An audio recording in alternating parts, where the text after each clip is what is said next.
हरिओम। जय श्री कृष्ण। नमस्कार विद्यार्थी मित्रों, हूँ युवराज सिंह जाडेजा एसपीसीसी विषयना आजना आ ऑनलाइन एज्युकेशन सिस्टम में आप सर्वेનું हार्दिक स्वागत करूँ छूँ। विद्यार्थी मित्रों, गया लेक्चर में आपणे डिबेन्चरना पाठ में डिबेन्चरना प्रकारों विषे माहिती मेळवी गया। हवे एना जेवो ज एक महत्वनो प्रश्न एटले के डिबेन्चर बहार पाडवानी विधि एटले के प्रक्रिया। अगाऊ पण मैं तमने कहेलुं कि ज्यारे कोईपण प्रश्न में विधि अथवा तो प्रक्रिया शब्द आवे त्यारे तेमां मुद्दा छे ए लाइनसर लखवाना होय छे, ते खास याद राखीशुं। हवे जे प्रश्न छे ए छे डिबेन्चर बहार पाडवानी विधि, तेनो आपणे आ लेक्चर में अभ्यास करवानो छे। जोईए हवे तो कि भारतीय कंपनी धारा अनुसार डिबेन्चर बहार पाडवा माटेनी खास जोगवाईओ करवामां आवेली छे। एटले के भारतना कंपनी धारामां डिबेन्चर बहार पाडवा माटेना नीति नियमो बनाववामां आवेला छे। ज्यारे कोईपण कंपनी डिबेन्चर बहार पाडे छे त्यारे आ तमाम नीति नियमो एटले के जोगवाईओनुं पालन करवुं जरूरी छे। जो आ जोगवाईनुं पालन करवामां कंपनी द्वारा कोईपण भूल थाय तो जे डिबेन्चर बहार पाडनार अधिकारी जेने कंपनीए आ जवाबदारी सोंपेली छे ते अधिकारी दंड के सजाने पात्र बने छे। डिबेन्चर धारको एटले के पब्लिक जे डिबेन्चर खरीदे छे तेनुं हित क्यांय पण जोखमाय नहीं, एटले के तेनी साथे कोई पण छेतरपिंडी न थाय, अन्याय न थाय, ते ध्यानमां राखी अने कंपनीए आ डिबेन्चर बहार पाडवानी कामगीरी जे छे ए पूर्ण करवानी होय छे। हवे जोईए डिबेन्चर बहार पाडवानी विधि। तो एमां जे पहेलो मुद्दो छे ए छे मुद्दा नंबर 1, डिबेन्चर बहार पाडवा माटे सौथी पहेला तो शुं करवुं पड़े तो के संचालक मंडळ एटले के बोर्ड ऑफ डिरेक्टरनी सभामां ठराव पसार करवो पड़े। तो ए सौप्रथम कंपनीना नियमनपत्र एटले के आर्टिकल में डिबेन्चर अंगेनी जोगवाईओ एटले के नीति नियमोनो अभ्यास कर्या बाद कंपनी संचालक मंडळनी सभामां एटले के मीटिंग बोलावी अने डिबेन्चर बहार पाडवा माटेनो ठराव पसार करवामां आवे छे अने एमां बधा संचालको एना उपर जे संमतिनी सही करे त्यारे ठराव बहुमतथी पसार थयो गणाशे। जेमां डिबेन्चरनी संख्या, डिबेन्चरनी किंमत, डिबेन्चरनी कुल रकम તેમજ डिबेन्चरनो व्याज दर અને વ્યાજની ચૂકવણીની શરતો એટલે કે વ્યાજ કઈ રીતે ચૂકવવામાં આવશે, વર્ષનું સાથે ચૂકવવામાં આવશે, 6 મહિને ચૂકવવામાં આવશે, તે વગેરે શરતો છે એ ઠરાવમાં હોય છે અને તે બાબતો અંગેનો નિર્ણય લેવાય છે।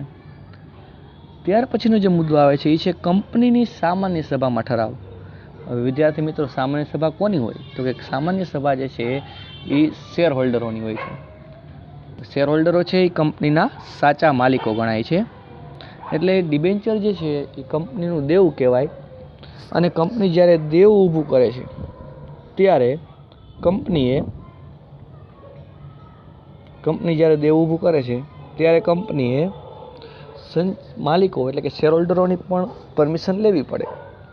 એટલે શેર હોલ્ડરોની સભા બોલાવી એમાં પણ ઠરાવ પસાર કરવો જરૂરી છે, પણ એના માટે કંઈક ખાસ જોગવાઈ છે, જોઈએ હવે તો એ કંપની જ્યારે ડિબેન્ચર બહાર પાડી અને જે નાણાકીય ભંડોળ એટલે કે મૂડી એકઠી કરવા માગે છે તેના કારણે જો ઓછીની મૂડીનું પ્રમાણ એટલે કે ડિબેન્ચરનું પ્રમાણ મુક્ત અનામત ભંડોળ એટલે કંપની પાસે જે રિઝર્વ મૂડી છે, કેપિટલ, બરાબર, રિઝર્વ એટલે અનામત રાખેલી મૂડી, એની કરતાં જ્યારે વધી જતું હોય ત્યારે અથવા તો સત્તા મર્યાદા, કંપનીને જે આર્ટિકલમાં સત્તા આપેલી છે જે એનીથી વધુ રકમના જો ડિબેન્ચર બહાર પાડવા હોય તો કંપનીની સામાન્ય સભા બોલાવી અને શેર હોલ્ડરોની પણ મંજૂરી લેવી પડે છે। એના પછીનો જે મુદ્દો છે એ છે સેબીની મંજૂરી। હવે સેબીનું પૂરું નામ આપણે ધોરણ 11માં પણ ભણી ગયા છીએ, શું થશે કોને યાદ છે? સેબીનું પૂરું નામ છે security and exchange board of India. Debenture બહાર પાડવા માટે સેબીની મંજૂરી પણ જરૂરી બને છે, તેમજ સેબી દ્વારા બહાર પાડવામાં આવેલી માર્ગદર્શિકા એટલે કે માર્ગદર્શક સૂચનોનું પાલન પણ કરવું પડે છે। ત્યારબાદ છે વિજ્ઞાપન પત્ર બહાર પાડવું।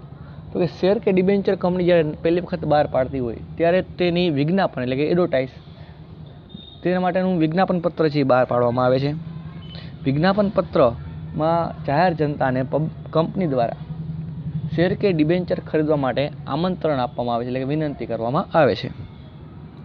તો એ જાહેર કંપનીઓએ ડિબેન્ચર બહાર પાડવા માટે વિજ્ઞાપન પત્ર દ્વારા જાહેર જનતાને આમંત્રણ આપે છે। અને વિજ્ઞાપન પત્રમાં ડિબેન્ચરની જે વિગતો દર્શાવેલી છે અને જે વ્યક્તિને ડિબેન્ચર ખરીદવાની ઈચ્છા છે એ આ વિગતોનો એટલે વિજ્ઞાપન પત્રનો અભ્યાસ કરે છે અને ડિબેન્ચર ખરીદી અંગેનો નિર્ણય લેતી જોવા મળે છે. એટલે કે જો વિજ્ઞાપન પત્રનો અભ્યાસ કર્યા બાદ એને એમ થશે કે ના આ કંપનીના ડિબેન્ચરમાં રોકાણ કરવા જેવું છે, તો એ લોકો છે એ ડિબેન્ચર ખરીદવા માટે અરજી કરે છે. પછીનો જે મુદ્દો આવે છે એ છે ટ્રસ્ટીઓની નિમણૂક. ટ્રસ્ટી એટલે કોઈ શાળાના ટ્રસ્ટી કે સંસ્થાના ટ્રસ્ટી નહીં, પરંતુ ડિબેન્ચર ધારકોના ટ્રસ્ટી. હવે આમાંથી વિકલ્પવાળા પ્રશ્નો છે એ નીકળે છે. જોઈએ આગળ. તો કે ડિબેન્ચર ધારકોનું હિત જળવાય તેના માટે ટ્રસ્ટ ધારાની જોગવાઈ અનુસાર ડિબેન્ચર ટ્રસ્ટ ડીડ એટલે કે કરારપત્ર તૈયાર કરવામાં આવે છે અને કંપનીમાં ડિબેન્ચર ધારકો દ્વારા જ ડિબેન્ચર ધારકોની સભામાં જ જે ડિબેન્ચર ધારકો પૈકી જે પ્રતિષ્ઠિત વ્યક્તિ હોય, મોભાદાર વ્યક્તિ હોય, બરાબર ઊંચો હોદ્દો ધરાવતી હોય કોઈ કંપનીમાં, એ પ્રતિષ્ઠિત વ્યક્તિઓને ડિબેન્ચર ટ્રસ્ટી તરીકે નિમણૂક આપવામાં આવે છે. હવે આ ટ્રસ્ટીનું કામ શું? તો કે ટ્રસ્ટીએ ડિબેન્ચર ધારકોના હિતને ધ્યાનમાં રાખીને કામગીરી કરવાની હોય છે. તેમજ કંપનીએ જે મિલકત ગીરવે મૂકેલી છે ડિબેન્ચરના બદલામાં, એ મિલકતોની સાર સંભાળ રાખવાનું, તેમજ એ મિલકતોનો કંપની ક્યાંય દુરુપયોગ ન કરે તે જોવાની જવાબદારી આ ટ્રસ્ટીની હોય છે.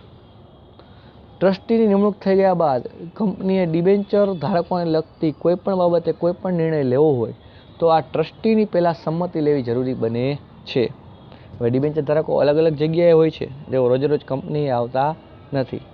એટલા માટે ડિબેન્ચર ધારકો પોતાના વતી પોતાનામાંથી જ જે કોઈ ડિબેન્ચર ધારક પ્રતિષ્ઠિત હોય, જેની પ્રતિષ્ઠા સારી હોય, એની ટ્રસ્ટી તરીકે નિમણૂક કરે છે. પછી આવે છે મુદ્દા નંબર 6, બાંહેધરી દલાલો સાથે કરાર કરવા. બાંહેધરી દલાલ જેમ શેર જો છે એમાં જો પણ શેર છે એ ન વેચાય, લઘુત્તમ ભરણા જેટલી રકમ પણ ન આવે, તો બાકીના જે ઘટતી રકમ છે એ આ બાંહેધરી દલાલો છે એ લઈ લેતા હોય છે. એવી રીતે જો ડિબેન્ચર બહાર પાડે અને કંપનીને ડિબેન્ચરની લઘુત્તમ ભરણા જેટલી રકમ ન મળે તો કંપનીએ આવેલી રકમ પણ પરત કરવી પડે છે. એટલે કે ડિબેન્ચર બહાર પાડી શકાતા નથી. એવા સંજોગોમાં જો બાંહેધરી દલાલ સાથે કંપનીને એમ લાગે કે આપણે કરાર કરવા છે તો એ આ તબક્કે કરવામાં આવતા હોય છે. એટલે કે જો કંપનીના સંચાલકો ડિબેન્ચરના ભરણા અંગે બાંહેધરી દલાલ સાથે કોન્ટ્રાક્ટ એટલે કે કરાર કરવા ઈચ્છતા હોય તો આ તબક્કે કરવામાં આવે છે અને બાંહેધરી દલાલ અને કંપનીના સંચાલક ભેગા મળી અને બાંહેધરી કમિશન તેમજ અન્ય શરતો છે નક્કી કરે છે. પછી શિડ્યુલ બેંકમાં ખાતું ખોલાવવું. જેમ શેર અરજીની વિધિમાં પણ આપેલો મુદ્દો આવતો હતો બેંકમાં ખાતું ખોલાવવું. તો એ કંપનીએ છે એ ડિબેન્ચરના જે પૈસા આવશે એ પૈસા જમા કરાવવા માટે શિડ્યુલ બેંકમાં એસ્ક્રો એકાઉન્ટ ખોલાવવાનું હોય છે. હવે આ એકાઉન્ટ જે છે એ કંપનીના નામથી ખુલે છે, નહીં કંઈ સંચાલક કે કોઈ મેનેજિંગ ડિરેક્ટર. પછી આવે છે શેર બજારમાં લિસ્ટિંગ. તો કે ડિબેન્ચરનું ખરીદ વેચાણ થઈ શકે તે માટે માન્ય શેર બજારમાં તેનું લિસ્ટિંગ એટલે કે નોંધણી કરાવવી અનિવાર્ય છે. એટલે કે જો વિજ્ઞાપન પત્રમાં દર્શાવેલ હોય તો કંપનીના સંચાલકો ડિબેન્ચરના ખરીદ વેચાણ માટે માન્ય શેર બજારમાં નોંધણી કરાવે છે. પરંતુ જો શેર બજાર આ અરજી છે નામંજૂર કરે, રદ કરે, તો કંપનીએ ડિબેન્ચરના નાણાં છે પરત કરી દેવા પડે છે. એટલે કે ડિબેન્ચર છે એ બહાર પાડી શકાતા નથી. ત્યાર પછી આવે છે ડિબેન્ચર વહેંચણી પત્રક તૈયાર કરવું. તો કે વિજ્ઞાપન પત્રમાં દર્શાવ્યા પ્રમાણે ડિબેન્ચર ભરણાની યાદી એટલે કે અરજીની તારીખ પૂરી થઈ જાય અને જેટલી અરજી સ્વીકારેલી હોય એ આવેલ અરજીઓના આધારે કંપની સેક્રેટરી જે છે એ ડિબેન્ચર વહેંચણી પત્રક તૈયાર કરે છે. એટલે કે કયા ડિબેન્ચર હોલ્ડરને કેટલા ડિબેન્ચર માટે અરજી કરેલી છે, એમાં પછી છે એ કોને કેટલા ડિબેન્ચર આપવા તે અંગેનો નિર્ણય કરવાનો હોય છે. કંપનીના ડિરેક્ટરો છે એ પોતાની મિટિંગ બોલાવી અને ડિબેન્ચરની પ્રમાણસર ફાળવણી એટલે કે બધાને છે એ યોગ્ય રીતે ડિબેન્ચર મળે, કોઈ સાથે અન્યાય ન થાય તે રીતે ડિબેન્ચરની વહેંચણી કરી અને વહેંચણી પત્રક તૈયાર કરવામાં આવે છે. કોને કેટલા ડિબેન્ચર ફાળવવા તે નક્કી થઈ ગયા બાદ ડિબેન્ચરના પ્રમાણપત્રો મોકલવાની કાર્યવાહી હાથ ધરવામાં આવે છે. પછીનો જે છેલ્લો પોઈન્ટ છે ડિબેન્ચર પ્રમાણપત્રો.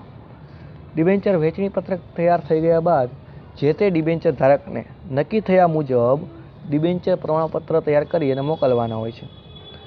એટલે કંપનીએ જો ડિબેન્ચરના નાણાં હપ્તાથી ચૂકવવાની શરત, એટલે કટકે ચૂકવવાની જો શરત રાખેલી હોય તો પૂરેપૂરા નાણાં ભરપાઈ થઈ જાય, એટલે પૂરેપૂરા નાણાં ચૂકવાઈ જાય.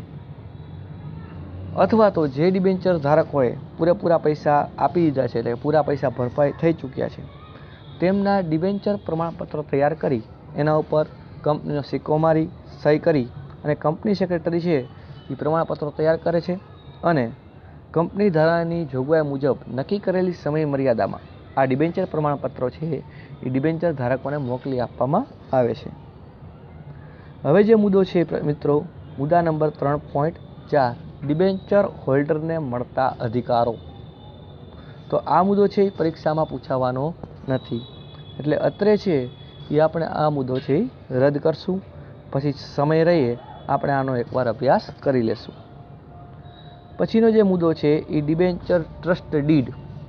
વિદ્યાર્થી મિત્રો, આ મુદ્દો પણ બોર્ડે છે પરીક્ષામાં રદ કરેલો છે, પરંતુ આપણે જે છે એનો અભ્યાસ કરવાનો છે. જોઈએ ડિબેન્ચર ટ્રસ્ટ ડીડ કેમ કે મહત્વનો મુદ્દો છે.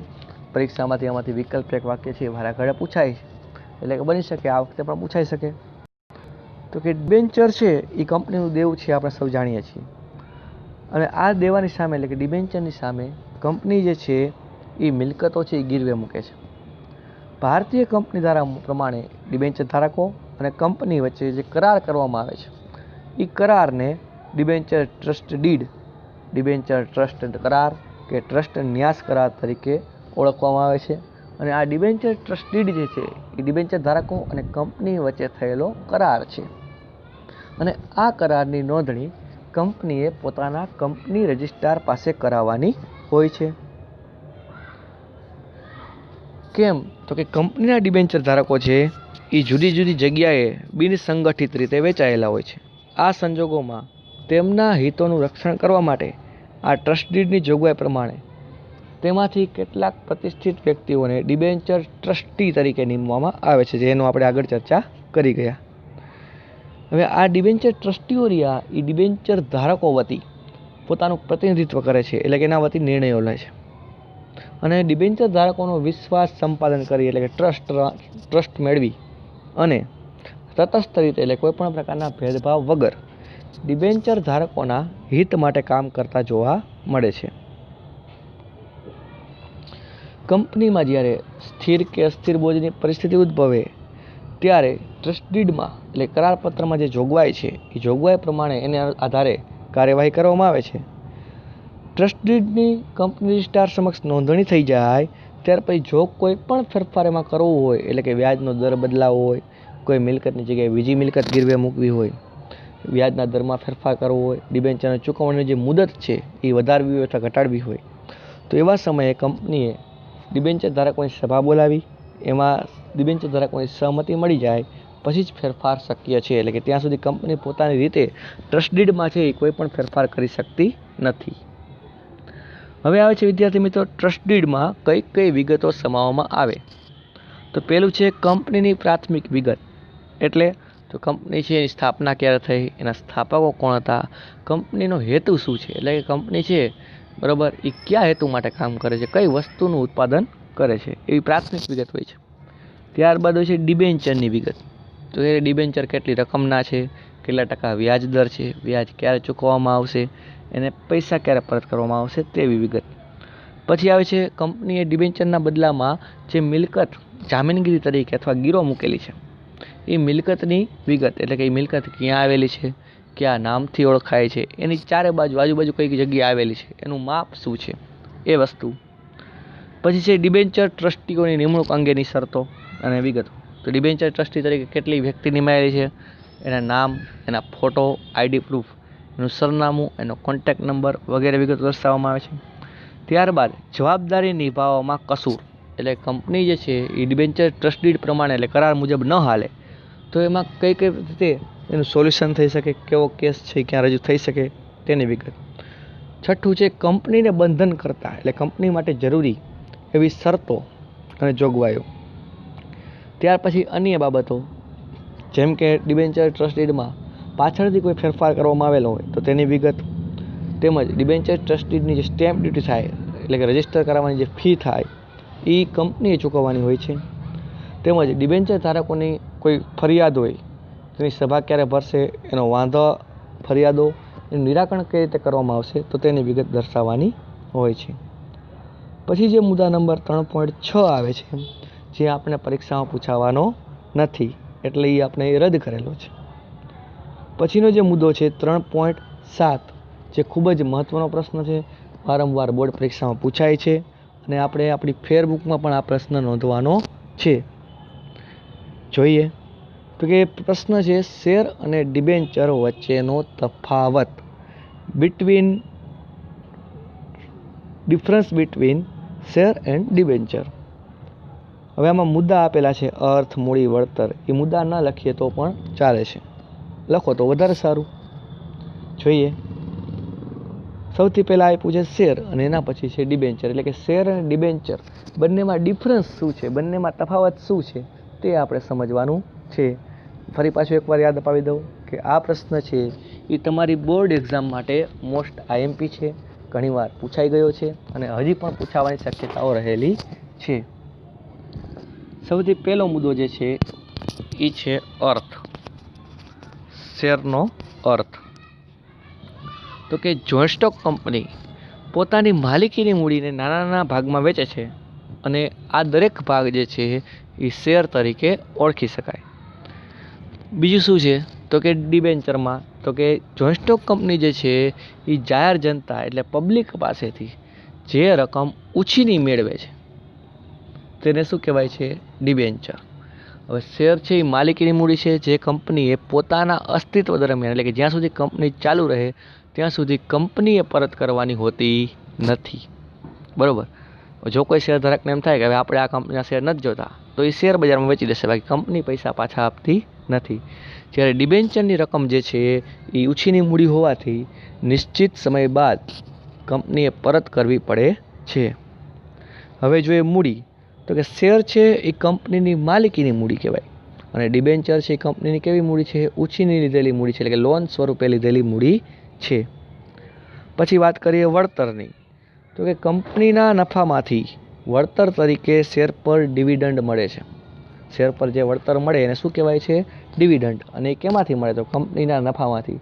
એનો મતલબ એ થાય કે જો કંપની નફો કરશે અને સંચાલક મંડળની ઈચ્છા થાય તો જ ડિવિડન્ડ ચૂકવવામાં આવે છે. એટલે કે ડિવિડન્ડ ચૂકવવું ફરજિયાત હોતું નથી.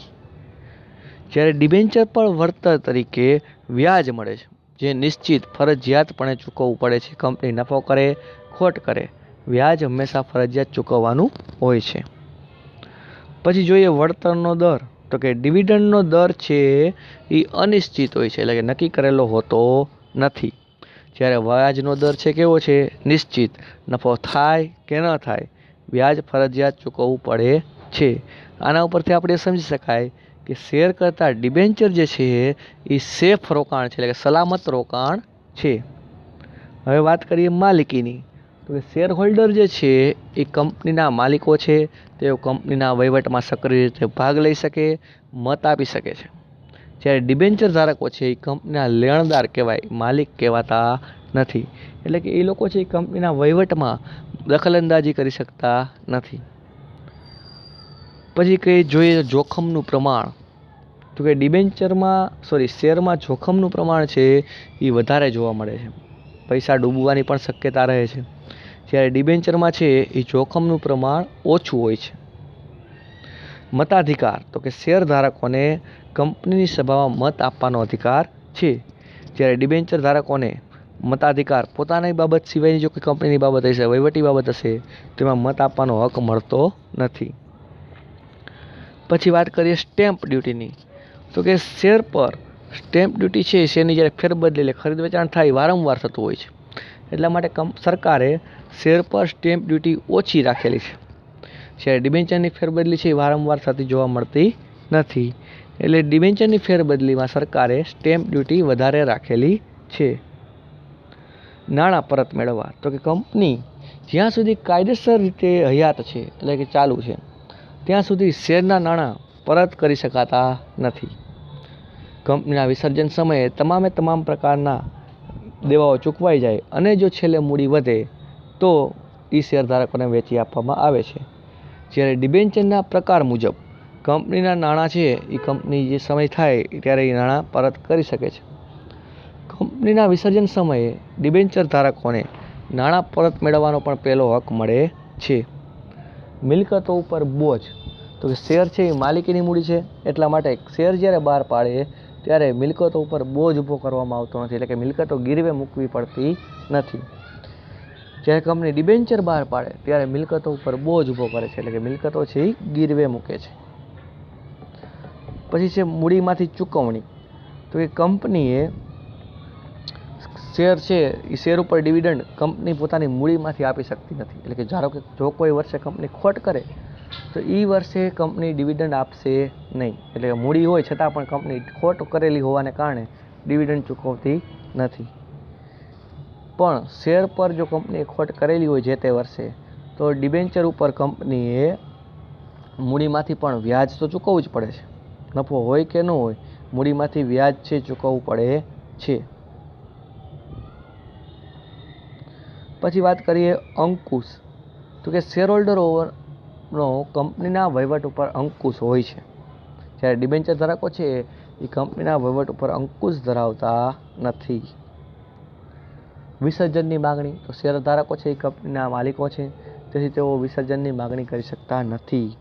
જ્યારે ડિબેન્ચર ધારકો છે એને એમ થાય કે આપણી મૂડી રોકાઈ ગઈ છે, કંપની ખોટમાં હાલે છે, આપણા પૈસા પરત મળશે કે નહીં, તો એવા સમયે તેઓ છે એ કંપનીના વિસર્જન એટલે કંપની બંધ કરવાની માગણી કરી શકે છે. વિદ્યાર્થી મિત્રો, અહીં આ પાઠ છે પૂર્ણ થાય છે. હવે આના આપણે પ્રશ્નો જોઈએ તો સૌથી પહેલાં આવે છે સ્વાધ્યાયમાં વિકલ્પ. ડિબેન્ચર એટલે શું?